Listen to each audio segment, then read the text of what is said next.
এদিকে মিৎসুহা তাকিকে, যে বদমেজাজি ছেলে ছিল, তার ক্যারেক্টারকে সবার সামনে কিউট আর হাম্বল হিসেবে রিপ্রেজেন্ট করে। সবাই এখন তাকিকে পছন্দ করতে শুরু করেছে, কিন্তু এত কিছুর পরেও তারা একে অপরকে বিরক্ত করতে ছাড়ে না। এদিকে তাকি মিৎসুহার সেলাই বোনের কাজ এগুলো করতে পারছিল না, আর অপরদিকে মিৎসুহা তাকির টাকা খরচ করতেই ব্যস্ত ছিল, আর এই জন্য তাকিকে আরো বেশি বেশি কাজ করতে হচ্ছিল, বাট কিছুই করার ছিল না। আর মিৎসুহা শুধু তাকির টাকাই নষ্ট করতো না, সে মিস ওকুদেরার সাথে তাকে রিলেশন তৈরি করার চেষ্টা করছিল, বাট এট দ্য এন্ড তারা একে অপর উপর রেগেছিল। যাই হোক, এদিকে সকালে মিৎসুহার শরীরে তাকে ঘুম ভাঙে, আর তখনই তার বোন এসে তাকে নাস্তার জন্য ডাকে। স্কুল ড্রেস পরে গেলে মিৎসুহার বোন তাকিকে বলে, তুমি আজকে স্কুল ড্রেস কেন পরলে? তাকে কিছুই বুঝতে পারে না। আর তখনই টিভিতে বলা হয় যে ধূমকেতুটা আসার কথা, তা আজকে রাতে খালি চোখেই দেখা যাবে। এরপরে সিন আমরা দেখি তাকি, ইউৎসুহা আর মিৎসুহার নানু তাদের কোনো মন্দিরের উদ্দেশ্যে বেরিয়েছে, আর এখানে আমরা অ্যানিমেটরদের হাতের জাদু দেখতে পাই। মানে এখানে এমন এমন সিন দেখানো হয় যার থেকে তুমি নিজের চোখে সরাতে পারবে না। তারা বিভিন্ন পাহাড় পর্বতের উপর দিয়ে চলতে থাকে, আর পাহাড় চলতে মিৎসুহা নানুর কষ্ট হচ্ছে দেখে তাকে ওনাকে নিজের পিঠে তুলে নেয়, কিন্তু শরীরটা তো ছিল মিৎসুহার, তো তার ফেটে যায়। চলতে চলতে মিৎসুহা নানু তাদেরকে মুসুবির কথা বলে। তিনি বলে মুসুবি আসলে আমাদের গার্ডিয়ান গডদের সাথে কথা বলার একটা মাধ্যম। এই শব্দের অর্থ অনেক গভীর, যেমন সেলাই বোনাই করা মুসুবি, মানুষের সম্পর্ক মুসুবি, আর সময়ের প্রবাহ মানে টাইম ফ্লো মুসুবি, সবকিছু আমাদের সাথে জড়িত।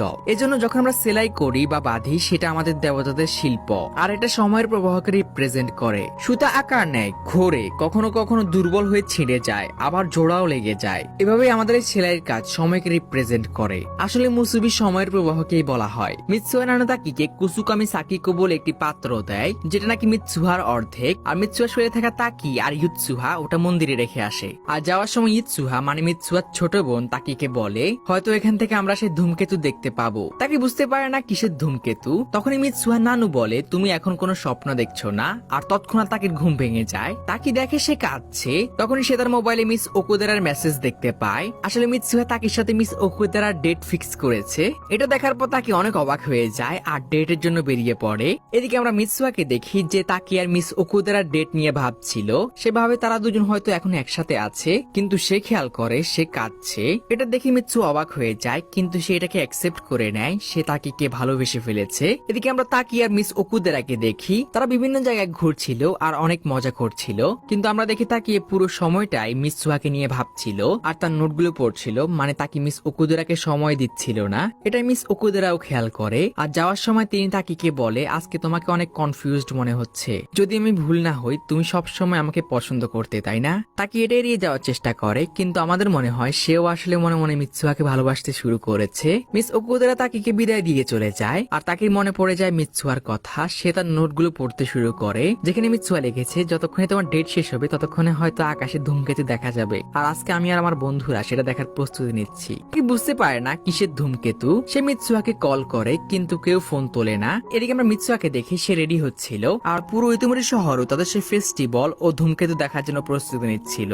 এদিকে আমরা সায়াকা আর ট্যাসিকে দেখি। ট্যাসি বলে, আজকে কেন জানি না মিৎসুহার সাথে কথা বলার সময় তাকে দুঃখী মনে হচ্ছিল। তখনই মিৎসুহা সেখানে আসে, আর তারা দুজনই তাকে দেখে অনেক অবাক হয়ে যায়, কারণ সে তার চুলগুলোকে অনেক ছোট করে নিয়েছে। তারা তিনজন ধূমকেতু দেখার জন্য বেরিয়ে পড়ে, আর এই ধূমকেতুটা অপূরূপ সুন্দর ছিল, আর তারা মনে মনে ভাবে এটা পুরো জাপান থেকে দেখা যাবে। তখনই হঠাৎ করে ধূমকেতুটা দুই ভাগে বিভক্ত হয়ে যায়, আর সিনটা এখানেই কাট হয়। এদিকে আমরা তাকিকে দেখি, সে মিৎসুহার বলার কথা ধূমকেতু দেখার জন্য দাঁড়িয়ে আছে, কিন্তু সে কিছুই দেখতে পায় না। সে ভাবে পরের বার যখন আমি শরীর পরিবর্তন করব, আমি মিৎসুহাকে এর লজ্জাজনক ডেটের কথা বলবো, কিন্তু এরপর এরকমটা আর হয় না। এরপর থেকে তাদের শরীর পরিবর্তন হওয়া বন্ধ হয়ে যায়। দিনের পর দিন চলে যাচ্ছিল, আর তাকি এখন শুধু মিৎসুহার সাথে একবার দেখা করতে চায়। সে সবসময় মিৎসুহার কথাই ভাবতে থাকে, কিন্তু কিভাবে? সে তার ইমাজিনেশন থেকে মিৎসুহা শহরের বিভিন্ন ছবি আঁকতে শুরু করে, আর ইন্টারনেটে এরকম একটি জায়গা খুঁজে বের করার চেষ্টা করে। এভাবে একদিন সে তার ব্যাগ নিয়ে মিৎসুহাকে খোঁজার জন্য বেরিয়ে পড়ে, কিন্তু স্টেশনে গিয়ে দেখে তার বন্ধু সুকাসা আর মিস ওকুদেরা তার জন্য দাঁড়িয়ে আছে, তারাও তার সাথে যাবে। তারা তিনজন বেরিয়ে পড়ে, আর রাস্তায় তার বন্ধুরা তার কথা শুনে অনেক অবাক হয়ে যায়। সে এমন একজনের সাথে দেখা করতে যাচ্ছে যাকে সে কখনো দেখেনি। সে কোথায় থাকে জানে না, তার ফোন নাম্বারও কাজ করে না। সে শুধু তার আঁকা ছবি নিয়ে তাকে খুঁজতে যাচ্ছে। তো তাকি, সুকাসা আর মিস ওকুদেরা তারা সারাদিন ছবিটির জায়গা খুঁজতে বিভিন্ন মানুষকে জিজ্ঞেস করে, কিন্তু কেউ সেই জায়গাটি চেনে না। তারা তিনজন অনেক ভেঙে পড়ে, আর একটা সময় ক্লান্ত হয়ে একটি রেস্টুরেন্টে খেতে যায়। আর তখনই সেই রেস্টুরেন্টের ওনার সেই ছবিটি দেখে তাকিকে বলে, এই ছবিগুলো তো ইতোমরিদ, তাই না? আমরাও আগে ওখানেই থাকতাম। তখন তাকিরও সে গ্রামের নামটি মনে পড়ে যায়। সে তাদেরকে সে জায়গায় ঠিকানা জিজ্ঞেস করে, আর এটা শুনে তাকির বন্ধুরা এবং সেই রেস্টুরেন্টের ওনাররা হয়রান হয়ে যায়, আর তাকির ফ্রেন্ডরা একে অপরকে অপরকে বলে ওখানেই তো ধূমকেতু, তাই না? তাকে তার বন্ধুদের সাথে ইতোমধ্যে পৌঁছে যায়। কিন্তু এটা কি? এটা আমি কি দেখছি? এই